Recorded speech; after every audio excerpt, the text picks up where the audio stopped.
11:05 direktorius. Dabar tik atvažiavo į darbą. Kada į darbą atvažiavai?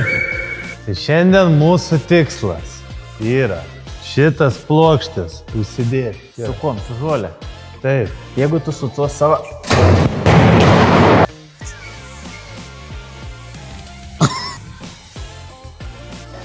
Du. 3. Ko dabar atėjom, ponas Andriu? Žolės. Važiuojam į senukus.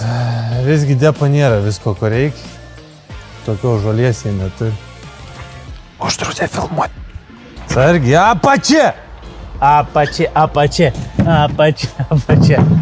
Na į tą dainą.